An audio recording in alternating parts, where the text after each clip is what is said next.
Hello and welcome to another episode of The Swing.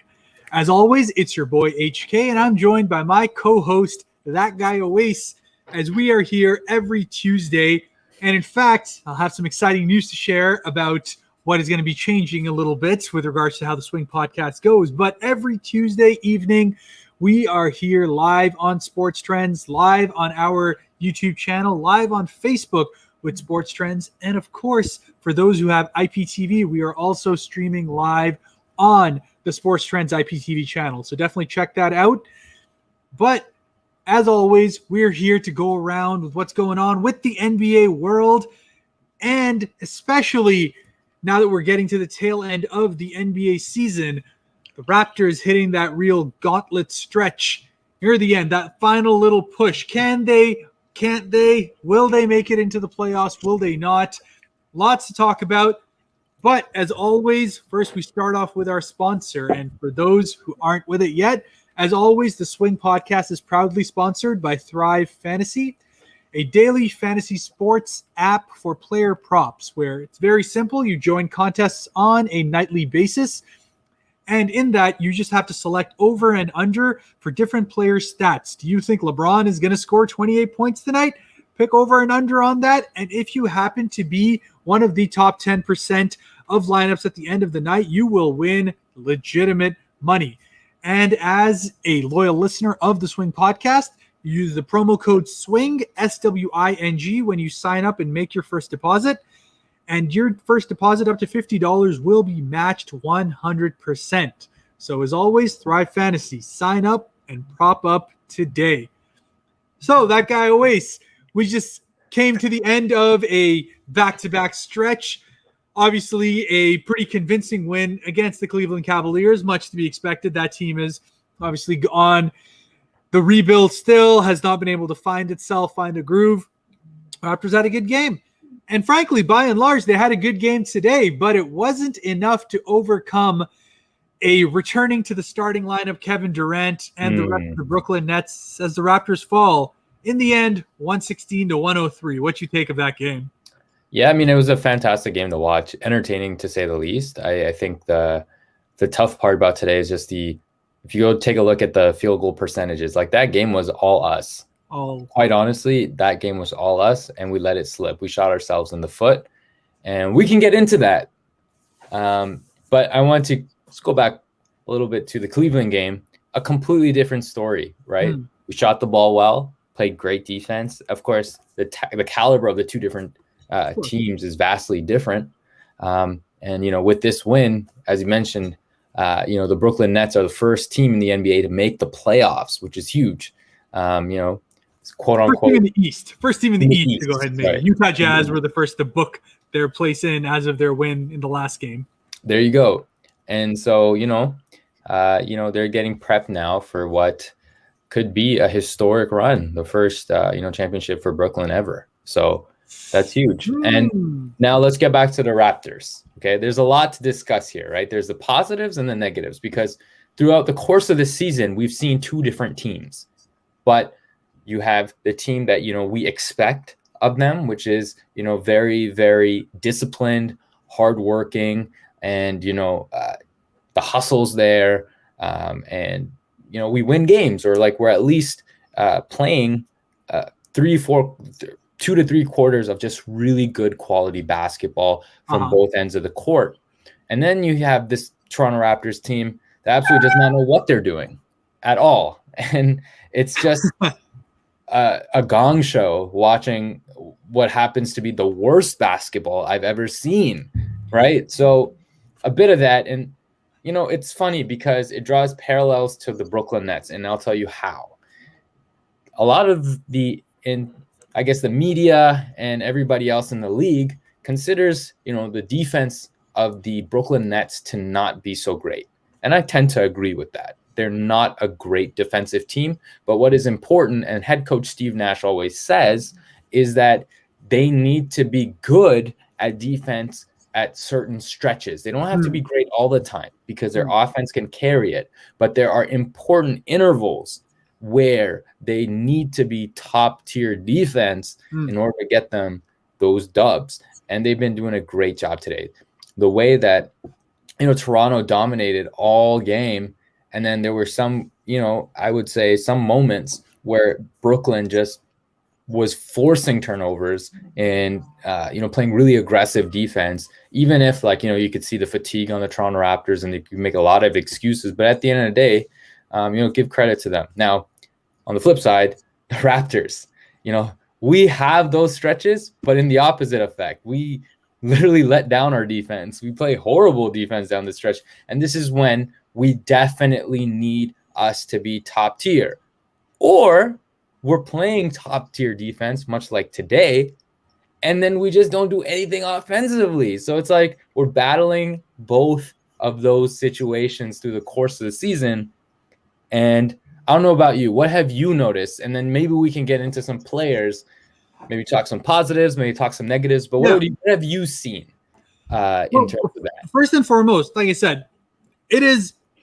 Let's not throw this in any sort of a little way. This is going to be an incredibly tough stretch for the Toronto Raptors. And, as we have seen, as our valued guest Faraz sees, Toronto is just in a very struggling, going through quicksand as far as that side is concerned. So it's just a tough stretch. That being said, I was quite impressed in long stretches of today's game, especially in that third quarter where Brooklyn had that period where they went up by 12.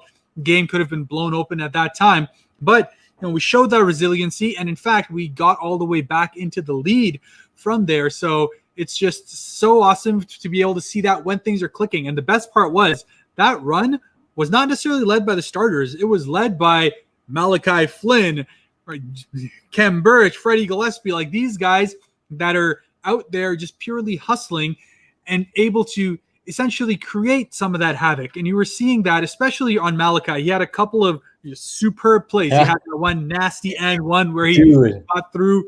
Then he had a defensive strip right out of Kevin Durant's hands to be able to get right back the other way as well. So, there were moments where you're looking at this like, there's some real pieces that you can go ahead and work with over here. And we're seeing more and more of that.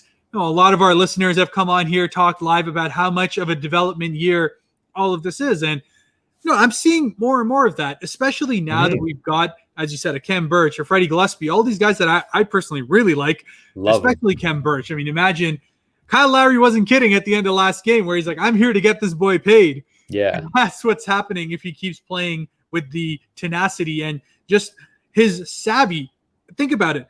The biggest thing that the Toronto Raptors have been lacking up till now had been not only the inside presence as far as rebounding itself is concerned, but that offensive rebounding. And the vast majority of that doesn't necessarily come from you having the body or the physicality. It's a lot of it's just reading the play. And what I've seen from Kem Birch, the more and more I get to see of him, and I watched him a little bit in Orlando as well, it's just he has just this amazing eye for the ball, this idea of being able to understand where the arc of the ball is going and to be in the right spots to be able to get that. And today, I mean, he had a number of key offensive rebounds. And overall, the Toronto Raptors actually out-rebounded the Brooklyn Nets team on the offensive end 15-7. So lots of second chance opportunities were there. And frankly, there were moments where we could have gone ahead and taken this game. But as you said, at some point, that inconsistency on the offensive end catches up to you. And, you leave KD open for too many shots, he's going to ice you anyway. Forget KD. If you leave James apparently open, if you leave, Joe Harris apparently open, it's going to cost you. And that's like that. That's the strength of the Brooklyn Nets, right? Like at any point, they got guys that can go off, and it doesn't even have to be the starters, right? Yeah. Especially Jeff Green, who, by the way, I want to come back. What was it you who called him a washed-up scrub or whatever? I didn't comment on. I'll have to go back. I think it might have been Kevin or Saf, one of those guys. But anyway, the receipts on that. Let's kind of dive into and dissect that, because I love that you brought up the bigs. Now, what do I see in comparison to the other guys that we started off in the season versus these new guys that have just come in? Right? We started with Alex Len, Aaron Baines, and Chris Boucher. Those are our three guys that we relied on in terms of our, bigs. Now, what we expected from Aaron Baines was actually kind of unfair of us. And what do I mean by that? We expected him to fill in almost the shoes of a Serge Ibaka, right? That's what we wanted from him. A guy who's great off the pick and roll and can get us like buckets. He can shoot the three, something around the lines of that. Now, why is that unfair? It's because if you look at the physique of Aaron Baines versus a guy like Serge Ibaka, and you look at the way Ibaka plays and the way Aaron Baines plays is vastly different. And so the mobility that a guy like, Serge Ibaka has is completely different than Aaron Baines. Aaron Baines will set you really, really great screens, but he's not someone who can, quite frankly, finish well in the paint, or, his shot has to be like a wide open shot. He can't create for himself. Do you get what I'm saying? Serge Ibaka had the dream shake. Serge Ibaka could finish well, near the paint, and he can shoot the three once in a while, whether it be open or someone on him. Now, when Khem Birch came in, if you look at his physicality and his like build and how mobile he is, and how he actually is a genuine perfect replacement for a guy like Serge Ibaka in terms of that pick and roll offense, you already see it within the last like 2 weeks that we've had him, with the way Kyle's been playing with him, or the way Malachi's been playing with him, because that pick and roll has been great because it's led to a lot of floaters for him. We've seen some alley-oops, which honestly we don't really see with the Toronto Raptors over a course of, down a stretch. Like the alley-oop is something that's almost non-existent in our playbook. But the point is, he is a fantastic replacement to a guy like Serge Ibaka.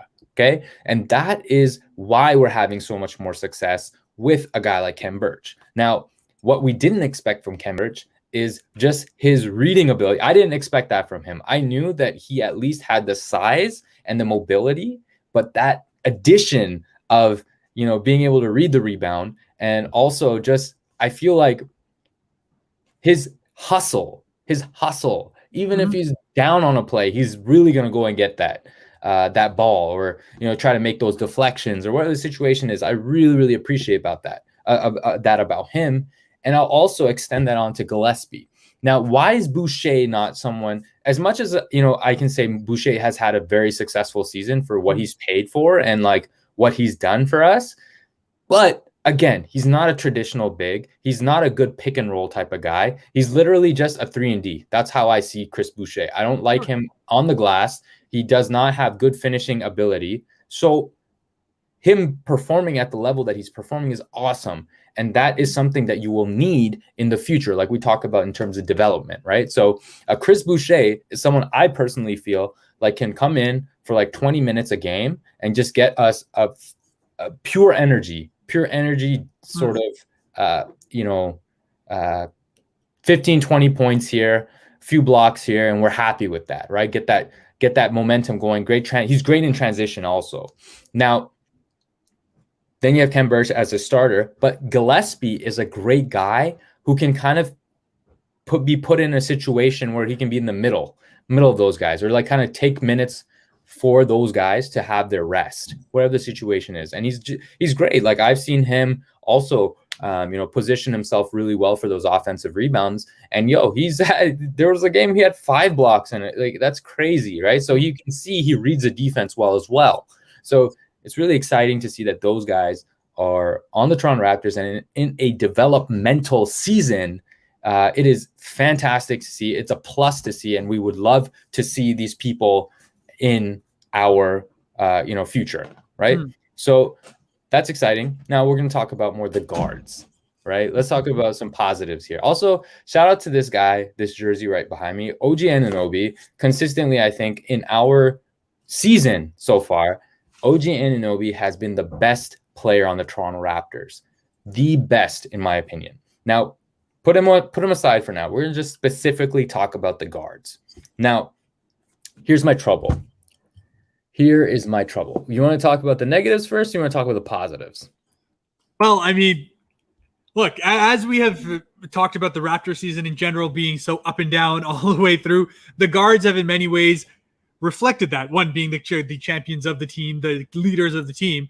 But I mean, less so Kyle Lowry, because by and large, I think Kyle has been consistent all the way through. But I know you wanted to spend some time on Freddie 1.0, since we just talked about Freddie Gillespie, but Fred VanVleet, who has, as you said, had his meteoric highs as far as the season's concerned, had that 54-point game, has had a number of big plays on there. But we've spoken about the fact that his current lack of floor general capabilities really do start to come to the fore once you get to that point where his initial offense isn't going, his three isn't dropping for him the way that he's usually hoping for it to go, and then he almost starts to like hunt it to try to get himself out of it, to try to shoot himself out of the funk, which has led to some really, really bad shooting nights as well, much like tonight. And a guy who's been averaging 39% from the field for the season.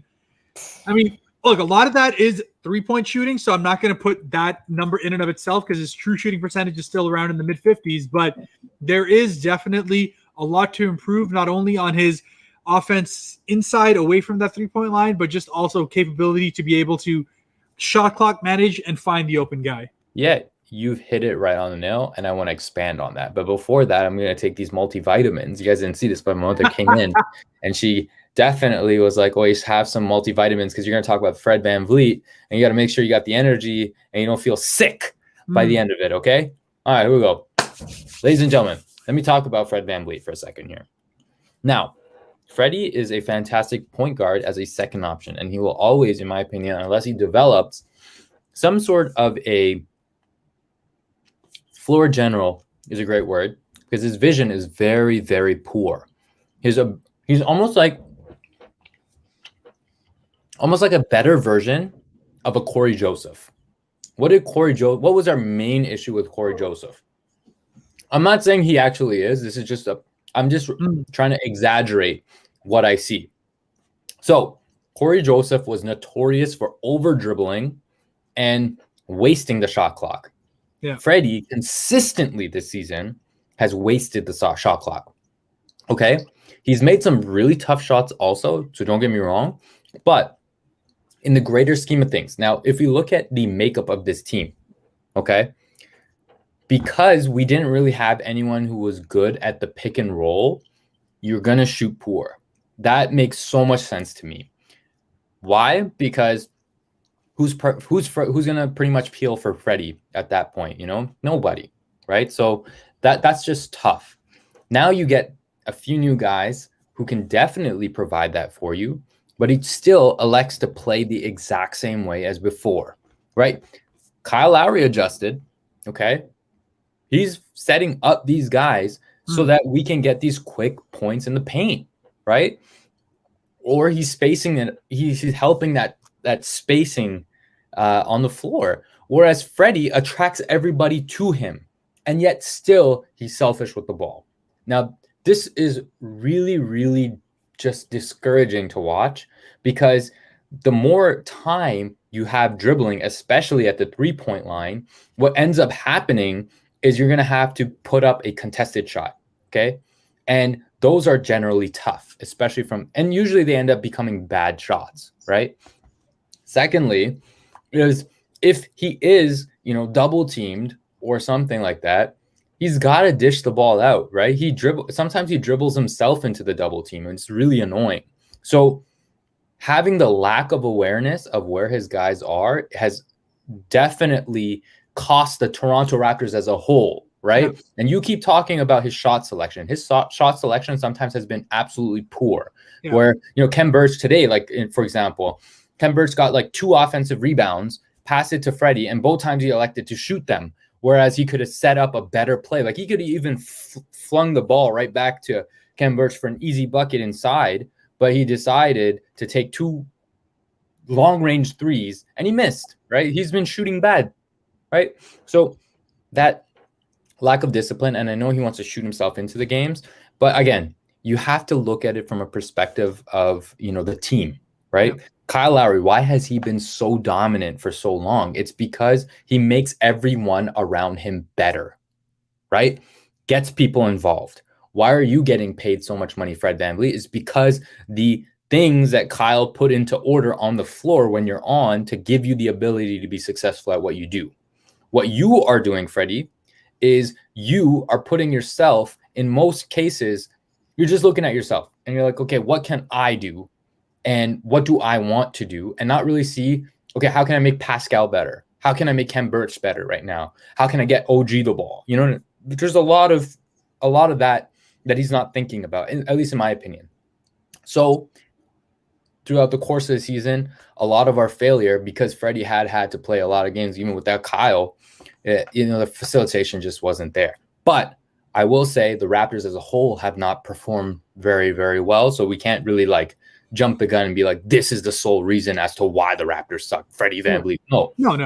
A continuous like up and down between everybody. But if you want to become a elite player in the NBA, if you want this to be a championship team again, you're not going to be relying on Kyle Lowry to be that guy in 2 to 3 years to continue facilitating for the guys. No, you have to pick this up. It may not be easy for you, but you have to. And that will inherently make the team better. Now, I don't want to say that, Freddie's been awful all around. No, his defense has been elite. Yep. That is something that I will say. No one has guarded as fantastic as Freddie, apart from like maybe OG, but I think he's probably the second best defender on our team. Okay. Now, that's all I really have to say about Freddie. And do you have anything you want to add? Because then I want to transition into another guy that I see so much potential in. But anyway. Yeah, but look, you've pretty much alluded to this idea that, I'm now asking the viewers and seeing what they think, the idea that Fred VanVleet is a bit of a black hole as far as offense is concerned, because obviously his usage has gone up. And when it comes back to what we were just talking about with regards to shot selection, it is an interesting way because what's something that's really funny about kind of Fred's shooting? We talk about the elite players having that capability to obviously get inside and shoot from outside, but they have that gear to be able to have that in-between game. And Fred just absolutely does not at this point. And it's so bad that, let me just read some stuff out to you.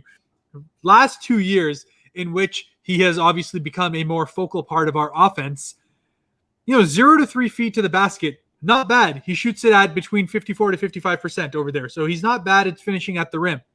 At 3-point percentage, he's been between 37 to 39% in those 2 years. So not bad there either. Do you want to know what his shooting percentage is in that 3 to 10 feet distance? Probably like 25%. That is 23% last year, 26% this year. And he takes 12% of his shots on offense in that area. So that is one of those things where it is just a very clear area where defenses can just be like, all right, we can basically know that he is either going to go all the way inside and look to either drive and kick, or he's going to pull it back out and pull up for that three. Because when he's making that drive into the middle, there's really no like stop and pull or any of that sort of game that's there with him. And especially being an undersized guy, there have been lots of other guards that have talked about it before. One of the biggest weapons you can have as an undersized guard in that in-between is that floater game. And that capability to be able to do that, to shoot over defenders and get yourself better looks than actually trying to get always inside to the paint where you have the opportunity of being blocked. So that just is one of those things that sticks out a lot to me as far as what Fred doesn't have. And on the other hand, Kyle, while he doesn't float it as much, what he instead ends up doing is looks to do that post up. And we already know his little turnaround jumper is cash money over there. And he shoots the low to mid 40% on there as well. So it's just one of those things where, as you said, there is just so much more room to grow as far as Fred's offense is concerned. And that's just one of the many places he has as far as his next steps are concerned to really be, as you said, not always betting on yourself, but betting on your squad. Your squad. And it's funny that you mentioned that 3 to 10 feet, he's no good. But then you take a look at the Raptors as a whole. I don't think anyone is really good from 3 to 10 feet. And that's a big problem, right? We are quite literally either we're going to score at the basket or we're going to score from 3. That's our entire offense. And that goes, that goes to show that there can be many defensive schemes put up against us, which pretty much results in poor, field goal shooting ultimately. But I will also add to what you say is that why Kyle is so effective, even in the 3 to 10 feet, is that he used the pick and roll in the 3 to 10 feet with some of his bigs. He'll use that. right? He has that option, or he'll try to dish it out to somebody instead of dribble, right? So if Freddie just manages to find options in mid dribble, if he doesn't want to float it, like find someone on the open, because they're going to collapse on you for driving, because that's pretty much your tendency, you might be a lot more effective. So just kind of look for that. Now we talk about another guard that I feel like actually could potentially be, the way he's going, one of the best guards we've ever had in the history of the Toronto Raptors. I'm telling you right now, guys, I may be going crazy, but Malachi has footwork that I absolutely love. Okay. Some of his moves that I don't think Freddie has even had that ability to do. And Kyle definitely doesn't have that ability, but Kyle plays a very different game. But Malachi has footwork, okay? He can shoot the three. He also has a mid-range. We've seen that. He also floats the ball. And guess what? He plays pick and roll offense. So he's great at that as well. So he can facilitate. And honestly, a lot of the runs that we've had over the course of the last few weeks have been a result of how well Malachi has played in that stretch from the third to fourth quarter, like insanely good. And so that is a positive. They showed that stat earlier today. It's averaging nearly 7.5 points in the fourth quarter. It's the top 5 in the NBA for the month of April. So there you go. Yeah.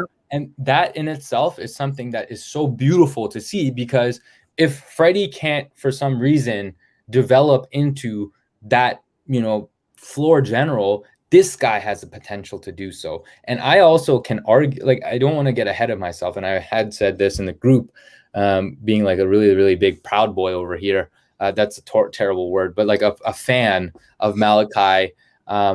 Essentially, I do feel like the sky is a ceiling for this guy, because he gives me a lot of Steph vibes from his rookie season. I'm telling you, listen, you will see how well this kid develops. Telling you, Steph did not shoot 32% from three in his rookie season. All right, it's a big. But you don't understand. I'm talking about the movements, right? The movements, the dribble, the swagger. Like Malachi has that. I'm telling you right now, this kid, if he develops the way he does, he's gonna get bigger. He's gonna get stronger, and he'll like he has a lot of guys that can really teach him the game at a higher level. And as he continues to become a professional, because he looks to be a great professional right now, I'm telling you, this guy can be very lethal, and he will be a floor general. And he can definitely, in the 2 to 5 seasons, he can easily be someone who's averaging like 18 points, with 10 assists. 10 is a little bit too much, but like, you know what I mean? Like 16 and 8, you can easily see him doing that, shooting 40% from three. Like, it is insane. And if he can, if he becomes some sort of a focal point of the offense, it will literally raise every offensive statistic possible for the Toronto Raptors. And this is in comparison to Freddie. I'm telling you, just based off of how good his vision, his IQ, and the way he plays is. I'm telling you, right now, maybe not. But over the course of 2 to 5 seasons, I'm telling you, he's going to outshine Freddie, and Freddie may not even have himself a spot here as a, Okay. Sorry, I'm telling you. But I think what we might instead be seeing is that Fred, who may be a more natural shooting guard anyways, could potentially put him to the shooting guard, and that's fine. Into that, but you know what that means, right? That means that Freddie should not be controlling the ball. He should not be having most of the possessions. That means Freddie should ultimately become more of a catch and shoot type of guy, and Malachi should be running the offense. And that's what I personally feel like will be the benefit to the Toronto Raptors, and will end up making Toronto a much better offensive team than they are currently. Now, again, this is all speculation. This is all based off the eye test of that guy Owais. And, I'm really excited to see what he does. And, apart from that, forget Malachi for a second. I love everybody on the Toronto Raptors. You know this. One thing about OG that I wanted to mention really quickly before we kind of get into like that whole playoff picture situation. OG, what can I say about how he's also developing something that we never thought he would have, and that's the mid-range. Are you kidding me? I've seen a few different situations over the course of the season where he's actually had he had his back to the basket, and he'd have some really tough fadeaways or step backs. And he had one on Kevin Durant today. Like, come on. Like, that is something, if it develops, dude, imagine he's a 3-and-D guy who ended up becoming a 3-and-D with some slashing ability. And then now he has a mid-range. He's just developing into this fantastic guy. Like, what's the word you use for someone who can do everything? Swiss Army knife, Swiss whatever. Army knife, absolutely. Swiss Army knife. OG is that guy, and I absolutely love the way he's been playing. So again, for the future of the Toronto Raptors, if playoffs may not be imminent this season, for the future, if this guy continues developing like that, holy crap. Imagine now we talk about that roster for a second. We got Gary Trent, OG Anunoby, Pascal Siakam, Fred VanVleet, Malachi Flynn, Kyle Lowry. Now, Kem Birch, Chris Boucher, Yuta Watanabe, Bembry's been playing great. Like, you know what I mean? As much as this season has been a disappointment, there have been stretches where you actually see that this team can be very, very good in the future. And I'm actually very excited for that. And anyway, now let's actually get to the playoff picture. We have a tough schedule, as you mentioned, ahead of us. This particular 5-6 games a stretch of 5-6 games that are really, really tough, or is it just it's the remainder of the season. So remember, we have a grand total of 10 games left in the season, and it's not just one of the worst. We have the worst schedule remaining as far as strength of schedule is concerned. So the average winning percentage of the teams are about 598 of those that are left. So it's going to be, as you said, a grind, a gauntlet, whatever phrase you want to use to be able to describe it, that is going to feel like you're getting stabbed by 1,000 knives. This is that stretch. That being said, funny enough, often in these times is where the Toronto Raptors themselves almost play up to that kind of opposition, take the toughest road on there. I do think our chances as far as actually being able to get in are starting to wane. And I mean, a lot of that is having to do not only with the fact that Washington has been playing just phenomenal basketball. That's on an aside. Russell Westbrook has been on an absolute tear. Bradley Beal is likely going to end up scoring champion this year. So it's just, they are making themselves into a playoff contender as far as, definitely getting in. I'm not talking about contending for a title or anything like that, but in terms of locking up what could be a pretty clear, 9-10 seed spot there to be able to lock themselves up in the play-in. So then really the question becomes, is Indiana going to fall far enough out with their injuries and their other concerns? Their coaching that got fired has not really worked out too well for them. They've tuned him out. Essentially how it stands is we're 26-35, Washington's above us at 27-34, and Indiana above that at 29-32. So it's just one of those where, 26-36 for the Raptors. So in the 10 games that we have remaining, and I mean, these 10 games are going to be up against teams that are either looking to solidify their seedings, especially the Western Conference teams. We're going to be going up against the Nuggets next, have a couple of other really tough matchups coming up after that as well. It's just in a scenario where the Toronto Raptors could find themselves out of the playoffs for the first time in the last 7 years. And it's obviously a bit odd, a bit weird to be able to say that, but in many ways, as you said, there's just more positives as far as the individual side is concerned at what the Raptors could be, that maybe this just isn't the worst possible thing. Yeah, I mean, you're right. It is very individual, unfortunately. But at the same time, even here's a little sprinkle of hope that I'm going to add here.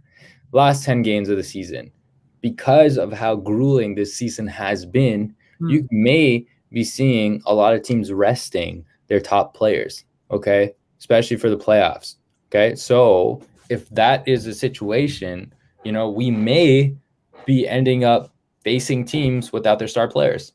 And that could be huge for us, right? And if, we play up to that level and we really believe, there's a very, very good shot that, a miracle can happen. Now, the way that Washington's been playing, it's funny because before the season started, we had this kind of report card of the offseason. And when Westbrook went to Washington, we told everybody, we're like, Washington's going to make the playoffs, whether you like it or not. You could talk a lot of trash about them, but, man, look at this. They turned their season around. And despite having injuries to some of the guys that they personally would have had in the core, like Thomas Bryant, right? And then unfortunately the rookie got himself. Hachimura has been on and off, and then now, obviously, you're just in the scenario where you just can never get these guys together. So now Westbrook's just like, I'm gonna put this on my back and show you what I can do. Exactly, and so through the play of Westbrook, and there's a lot of Westbrook haters out there saying, "Oh, he's a cancer, he's this, he's that," and some people might believe it, but if there is any sort of doubt that you had before, it should be eradicated just based off of how Washington has been playing.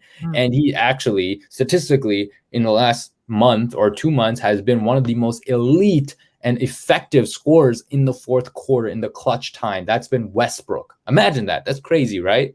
But Westie's Westie, baby. Westie's Westie. And, if they make the playoffs or at least the play-in, I would still consider that to be a massive success with the adversity that I had to deal with.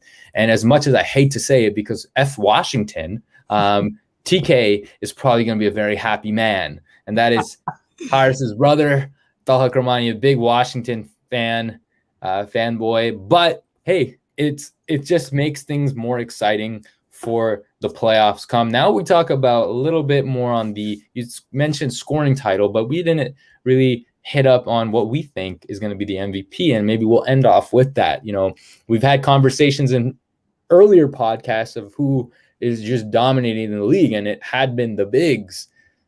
And I think you still agree, whereas I have someone else in mind that may even creep up into that MVP candidate and may even take it, depending on how well the team does this season. I almost heard you say how well they cook. Is it a certain chef that you are trying to pull up? Well, the mans are talking about Chef Curry, dog, like from the triage, no, seriously, if you take a look at how that guy has just been dominating, he's shooting lights out. It's much like the Curry we're used to seeing. And he's literally willing this team into the playoffs. And it may still be uncertain if they can make it, if they can continue their success. Hopefully they do. But given how the season started and how unfortunate it is with the injury of James Wiseman and not having Clay, or even just the fact that Oubre is not playing to the potential we thought he would in terms of that system. Yep. Oh my God. Steph is just like, if you guys doubted me, if you said I was a system player, guess what? Never been. See, what I have said in previous podcasts and in general, one of the downsides of the Durant move over to the Golden State Warriors is it took us away from prime Steph Curry in the sense of that must-see TV night in, night out of what was, first of all, everyone remembers his 2015-16 MVP run. Like, that was just the most ridiculous season you'll probably ever see. And really, people thought, maybe he's over the hill now. Maybe it's starting to come out. Obviously, he had an injury last year. Didn't start off the year all that great. But in the month of April now, and this is obviously after he's having a long stretch of great games, he not only broke the NBA record for most threes hit in a single month with 85 threes in April, but in that time, he's been averaging nearly 40 points a game, and he's still doing it while being almost in that 50, 40, 90 club, which he's going to be a hair shy of, might even get it depending on how things go. The chef is just absolutely insane.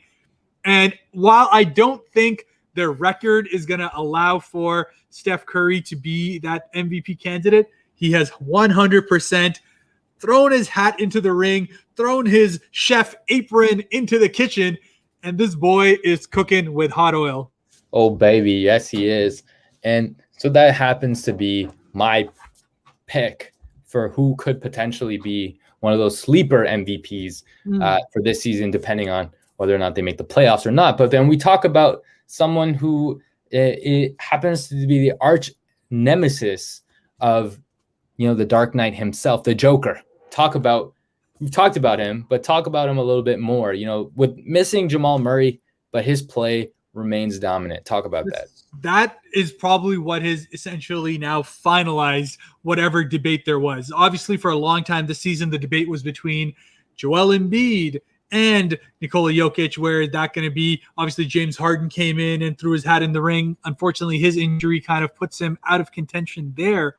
But the Joker, who has not only been a picture of perfect health in what has been an otherwise very, very odd season as far as health is concerned, but he's doing that while being in a Western Conference race that just continues to be the ultimate just gauntlet of guys who are going to be there in terms of playoff seedings. Yet, regardless of what has happened with Jamal Murray, he has kept them in that top 4 seed spot, likely going to end up solidifying around that 4th seed, could even push into the 3rd, depending on how a couple of games go in. But man, a 4th seed in that Western Conference where you are not only playing the best basketball of your career, but you're doing it from a position that has so oft been neglected in today's NBA. So in many ways, you know, the MVP is about the story. The MVP, apart from everything that you're doing statistically, is about what contribution you're making to the game of basketball, as well as the contribution you're making to your team. There's no doubt about Jokic's importance to his team, but in terms of really kind of revamping and bringing back that idea of the do-it-all center. Yeah. He can be your point guard. He can be your traditional center. He has that ability to score in ways that you just always think like it's not going to go in, but it just goes. Just rattles in some weird-ass way. We talked about Steph being must-watch TV. The Denver Nuggets are just as much just must-see TV anytime Nikola Jokic is on there. So for all of those things, to me, I think it's just, you know, as much as I love Steph Curry, one of my favorite players in the NBA, and his story, his run, everything is incredible, definitely deserves the plaudits he's getting. Nikola Jokic has to be the MVP in my mind. Otherwise, it just won't be justice for the Joker. Hit the easel, baby. Hit the easel. There you go. Just hit it, baby. Hit it. That's what it is. Nikola Jokic, MVP. That's what you like to see. Also, shout out to him because there was something that reminded me a lot of Pascal 2019 season with Kyle Lowry, where like Kyle gets the ball, Pascal's already running, but he had that quarterback pass, and he's had a few of those where literally the team scores and Jokic somehow makes his way quickly and just one hand tosses the ball like a quarterback other side to the cherry picking other Denver Nugget teammate.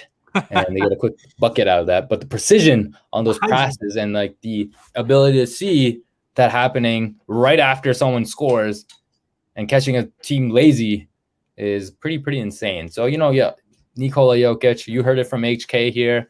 I talked about Steph Curry. I don't know what you guys think. Let us know in the comments. Let us know in our DMs at the Swing Podcast. Well, this wraps it up pretty much for another episode of this fantastic podcast. I love talking to HK about this stuff. We love talking to you about this stuff. But until then, ladies and gentlemen, you want to take it away, Mr. HK? Absolutely. And just before we do go ahead and sign off for today, I do want to say that the Swing Podcast is going to come live just on Tuesdays going forward. And that is because I have very excitedly accepted a position at Hoopball as an analyst on their daily fantasy sports. So for those who are into DFS, not only are we potentially going to start talking a little bit more about that on this side as well, because that is a huge part of fantasy basketball nowadays, daily fantasy sports, but on Hoopball, which is an offshoot of RotoWorld, those who guys follow that to get all the latest news, all the latest picks of who is going to be putting up the numbers on any given night. I'm going to start writing articles there. I'm going to be appearing on their podcast. So definitely follow me on there as well, and I'll get more information as we go ahead and get to that. But until then, wait, how many time champion are you in our fantasy league? Not 1, not 2, not 3, not 4, but like Kobe has on that GIF, 5 times. And this is a fantasy league that's been running for near a decade now, incredibly competitive. That guy Owais is a part of it. I did not have a good season this year. Nor did I. It's okay. No one did. It's just been a complete and utter crap show as far as injuries are concerned. But definitely do trust this guy in terms of his opinions when it comes to these things. So definitely check that out on Fridays. Take it away, baby. There you go. And until then, this is as always HK. This is that guy Owais, and we will see you on the next live episode of the Swing Podcast. But until then, take care and be safe. Peace. Lillard, long range three.